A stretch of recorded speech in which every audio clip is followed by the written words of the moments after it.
So picture this. You move to a new country and discover that your boss in the new job that you've gotten wants to give you free money, and they want to give it to you every single month for the rest of your working life. This is what the UK pension system actually does. And if you're an immigrant like me, this could be the most valuable 20 minutes that you spend this year. So let's get right into it. I'm talking about thousands of pounds in free contributions that most newcomers either don't understand or they accidentally leave on the table. Let me talk about the mistake I made that cost me thousands. So when I landed my first job, I was focused on the paycheck, what I would get on a monthly basis, that I opted out of the pension scheme. And at that time, I was thinking to myself, if I'm earning more, I can do X, Y, this. But what I didn't realize at the time was that opting out, I'm leaving thousands of money, of pounds on the table every year, right? So, and that's money that my employer, the government would literally give me for being a part of the pension and contributing. And all I had to do was to stay in the pension scheme. So, if you take nothing out of this video, don't forget this. Don't opt out of the workplace pension ever, as long as you have access to that. Now, let's get started with the foundation pension. The state pension is like your safety net from the UK government, right? Think of it as a baseline retirement paycheck that would only kick in when you reach a certain age. But here is what is changing, and you need to pay attention to this. Right now in 2025, the state pension age is 66 for every single person. But that is about to change. Starting in May 2026, it's going to rise to 67 for everybody that is born after April 1st, 1960. Plan, and honestly, it could probably even go higher before we get to that age. There is already talk of pushing it to 60 in the coming decades. But the real question then is, why is this age going up, creeping up? And it's simple maths. People are living longer than usual, and the government's budget is being stretched to its capacity. The government is not able to keep up with paying this state pension. So how much are we talking about here? So thanks to something that is called the triple lock, the state pension keeps increasing every year. In April 2025, they bumped it up by 4.1%. As of 2025-2026, the state pension is about £230 every week. That works out to around £12,000 in a year. And this is enough to cover basic expenses. And here is the catch. You get the full amount of the state pension after 35 years of national insurance contribution. That's 35 years working and paying taxes here in the UK. And there is a minimum threshold. If you don't have at least 10 years of contribution, you usually won't get any state pension at all. But don't panic if you're new to the UK. The system is proportional. So if you end up with 20 years instead of 35 years, you will get roughly 20 out of 35 of the full state pension. It's not all or nothing.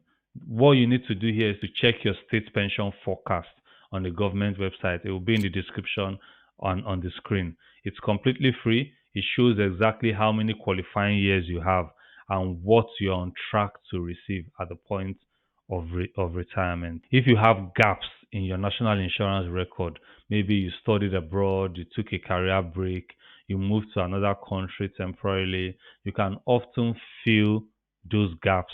The government lets you pay voluntary national insurance contribution to cover those missing years. One final point on the state pension, it is actually a taxable income. So when you eventually receive your state pension, and if you have other income sources, you might pay tax on that. The state pension is a nice foundation, but it's not enough for most people to retire comfortably. That's where your own pension actually comes in. And this is where it gets really, really exciting. And the first one we'll look at is the workplace pension. This is honestly my favorite part about the UK pension, because the state pension can evaporate tomorrow. It won't be popular, but it's something that could happen in the future with the way the government is going. But your workplace pension is yours, it's not going anywhere. What you put in is what you'll get. And there are two types. It could either be the defined benefits or the defined contribution. So when you start a job in the UK, if you're over 22 and earning above roughly £10,000 a year, your employer must automatically enroll you into a workplace pension. That's the law. It's not optional for them. It's something that they have to do. And this is designed to be the best financial deal you would ever get, right? So here's how it works and why it's absolutely magical. For a typical workplace pension, 8% of your salary or your qualifying earnings get saved for retirement. But the beautiful part is you are not contributing the full 8%. And this is the minimum, by the way. The minimum contribution is 5% of your salary, while your employer adds 3%.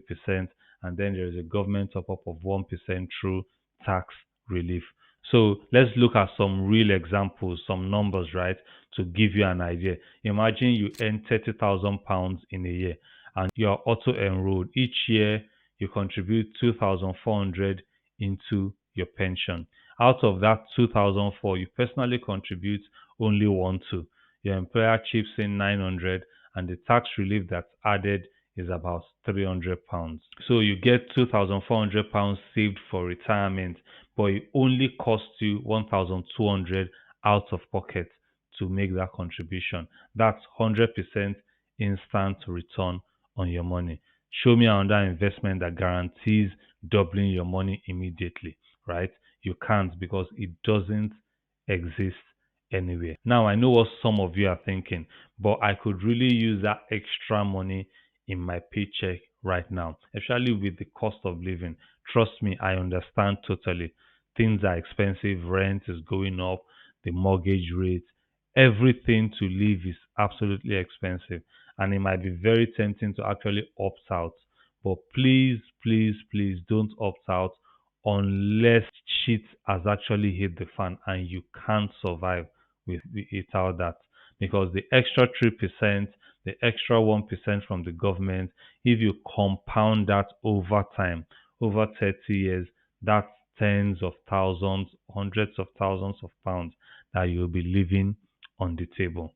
So the advice, don't opt out, look for another means. Your future self will thank you. So treat your pension contribution as part of your salary package because that's actually what it. But here is where it gets even better. The government have made some huge changes that makes pension even more attractive. The first is the increase in how much you can contribute each year, even while still getting the tax benefits. And this is called the annual allowance. It used to be £40,000 per year, which is plenty enough for a lot of people.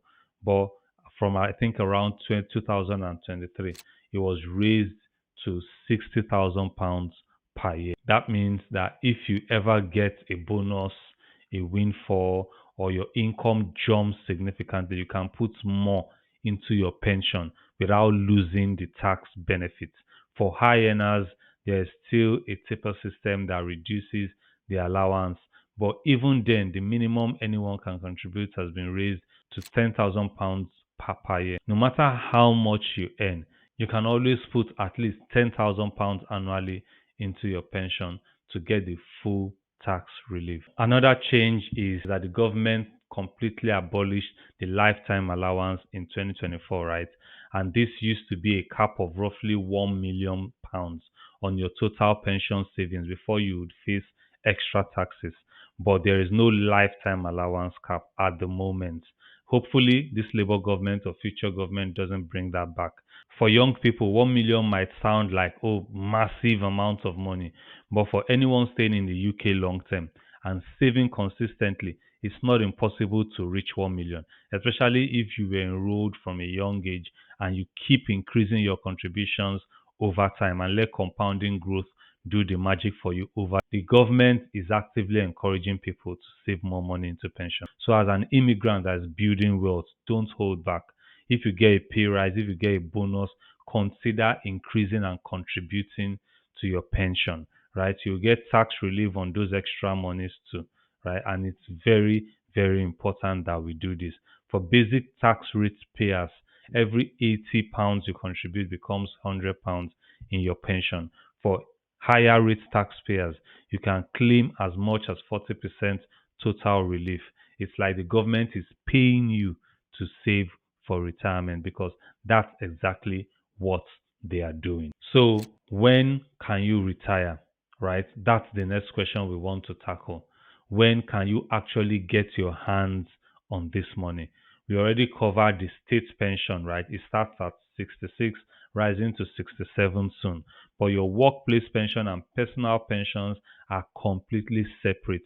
You don't have to wait until your late 60s to be able to access them. Right now, at the time of recording, the minimum age you can access a private pension is 55. And this is the point where you can take money out as a lump sum and or set up regular annuity, whatever you choose. But know that this will go up to 57 in April 2028. So if you were born after April 1971, your minimum pension access age will be 57 and not 55. This change maintains roughly 10-year gap between the private pension access and state pension age. But what does this mean for you? If you were planning to maybe retire at 55 using your pension savings, adjust that plan to 57 or start saving into an ISA, which you can have access to anytime. Honestly, it's probably a good thing because it forces us to invest for a little bit more and allow growth and compound interest to work a lot more for us. Remember, you don't have to take your pension at 57 or any specific age. That is just the earliest that you can take it. Some people keep working and let their pension actually grow some more, right? It depends on what you want and what you have available to you. If you delay taking your state pension beyond the age 66, the government actually increases it by about 5.8% for each full year that you defer. That's not a bad reason for simply waiting to access your state pension. The insight here is that your private pension savings can potentially let you retire before the state pension age. And then your ISA, even though that's not what we are talking about, can allow you also retire before your pension age. So an example might be you can use your private pension to cover living expense from age 60 to 67 and then switch to state pension or combine both from that time. It's all about having options, and saving more now gives you those options in the future. Now, let's focus specifically on immigrants in the UK. If you're planning to stay permanently or just for a short time, you want to maximize the benefits while you're here in the UK. The question I always hear from people is, what if I don't stay in the UK until retirement? Does it make sense to save into a UK pension? Yes, that's the answer I always give. And this is the reason. The money in your pension belongs to you, regardless of where you live. So if you move to another country, you generally have several options. Option one could be to leave your pension sitting in the UK until retirement age, and then you can access it from abroad. Many countries allow you to receive UK pension payments overseas. They have a way of working these things out. You will need to check tax rules in that new country and at that time, but basically the money is yours. The second option is to transfer your UK pension to an overseas pension scheme if you have moved permanently to a new country. But this country must have qualifying pension schemes. It's called QRPS transfer. It's a little bit complex, but if it makes sense, that's something that you can do. Option three is to even keep contributing to your pension even from abroad, especially if you might return to the UK sometime in the future. The UK state pension can also be claimed from overseas if you have built up at least 10 years of qualifying contributions, like I said earlier.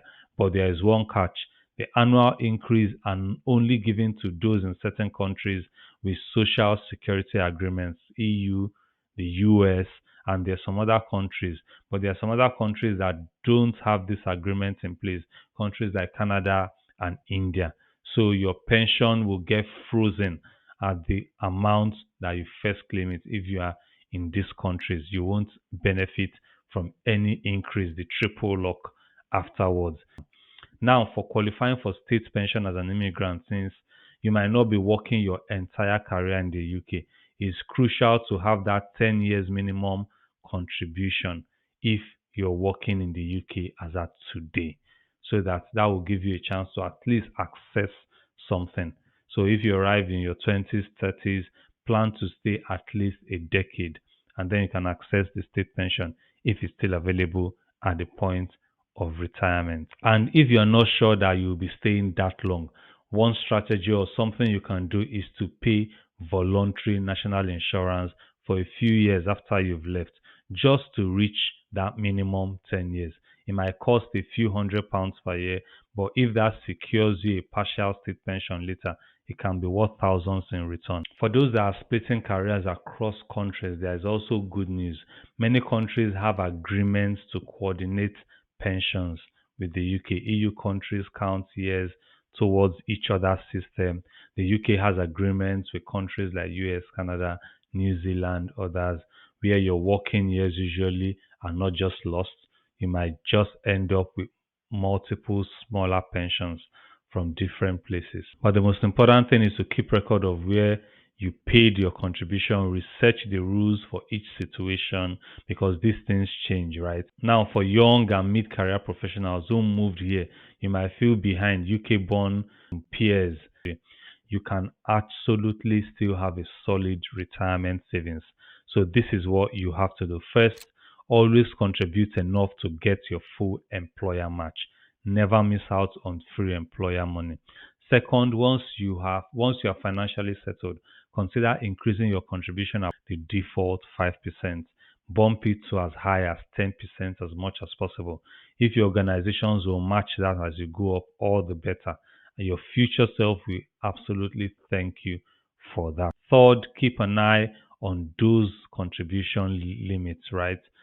It's 60,000. Very few people would be able to hit this full amount.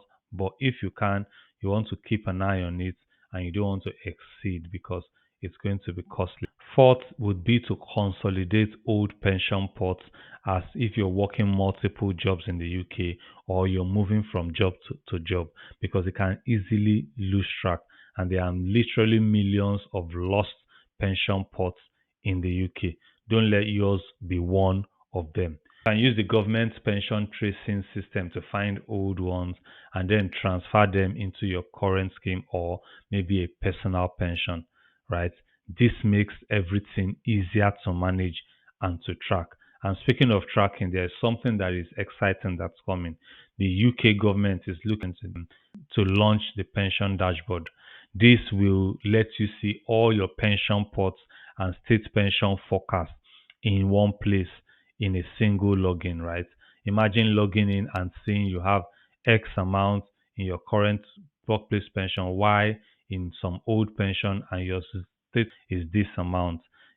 This would come in sometime this year. I'm not sure of the date, but it's something that I'm looking forward to. And it could be a game changer for tracking your retirement savings.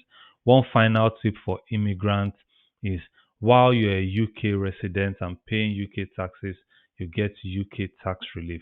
If you move abroad, you typically can't contribute to UK pensions after 5 taxes away unless you have UK taxable income.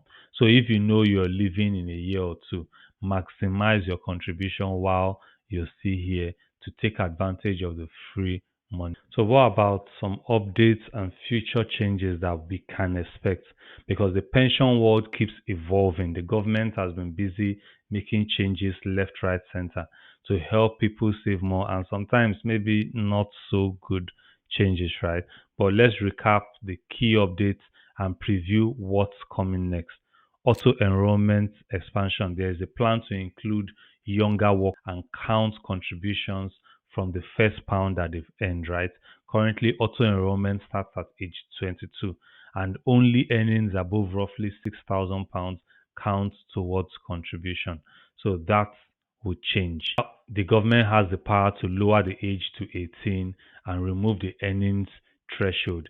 This means that every pound earned could actually count towards that 8% calculation. As at today, when we'll get a ball, the changes are expected in the next couple of years. And if you have younger siblings starting their career, this is actually great news for them, right? Small pension pots is another change. The government knows that people who change job frequently end up with lots of tiny, small pension pots. So they want to create a system to automatically consolidate all these pension pots in one place. The King's speech in 2024 announced a pension schemes bill for 2025 that will auto combine small deferred pots. When you switch jobs, your small pot from the old job might automatically move to your new scheme or to a default consolidator. So it's less paperwork for you, a bigger pot that grows better. And another change is value for money requirements, right? New rules that ensure pension schemes are offer genuine value. They want to push out poorly performing high fee schemes that ensure that your pension delivers good for the charges that you actually pay, which is a good thing, right? For you, this means clearer comparison and higher standard from providers in this space. Another thing that might be coming up is soon pension schemes will be required to offer default retirement income option. Right now, when you reach retirement, you face lots of choices: drawdown, annuity, cash, which can be overwhelming. But in the future, your scheme might offer a simple default path like the basic drawdown plan. So if you are not sure what to do, you have a safe starting point. You will still have complete freedom to choose, but there will be an easier option if financial advice is actually too expensive. Another thing that might be coming up is the midlife financial checkup. The government is kind of promoting like financial MOTs for people in their 40s and 50s, more like a free financial health check. So if you're younger, nothing stops you from doing a financial assessment yourself using tools like Money Help Money, using tools online. But everyone that is age 40, 50, they can get these free appointments to be able to discuss retirement options. By the time you reach that age, these services might be expanded or maybe even available for earlier. Another change is you might hear about the pension fund investing in UK infrastructure or startups. The government wants pension funds to boost the UK economy while getting better returns for savings. I'm not 100% on this, and this is one of the reasons why I advise people not to invest or leave the money invested in default funds, because this would take effect in default funds where your money is going into a lot riskier investments. But if it's something you're not comfortable with, you can always opt out by choosing to invest your money in a platform, a fund that you're actually comfortable. And the truth is, you don't need to remember every rule change. What matters is understanding that the system rewards people that engage it. That's the most important thing. If you're finding this very valuable, please consider sharing this video with a friend who is new in the UK, who have been in the UK for a while. Let's encourage each other. Let's make each other a lot better. We've covered today from state pension to workplace pension and updates that might happen is already being implemented. But as an immigrant, many of us came to the UK for better opportunities, to build good lives for ourselves, our families, and to give our children a lot better chances. So understanding and mastering and making use of your pension is a part of that journey to make that happen. It ensures that all your hard work would result in happiness in the future. And that's that beauty. That's one thing that you get from the UK. You don't get so much, but this is one good one that is important for you to take advantage of. Don't get intimidated by all the jargon or complexity. You have the most important information. Start investing today, contribute the marks to engage to get your full employer contribution. I have a checklist in the description that could help you if you're looking for things like email templates to send to your employer to find out about. And there is a pension, a list of videos I've done regarding pension. They are all in the description. Please binge watch them. If you have questions, the comment section is there. Please don't forget to ask in the comment section, and I would either answer there and maybe even shoot a video with those as a result of the questions that you've asked. So if you enjoyed this deep dive into UK pensions, the 2025 updated version, and want more content like this, please hit the subscribe button, ring bell notification, put in the comments what you like us to discuss in the future, and I will see you in the next one. Have a wonderful time and see you.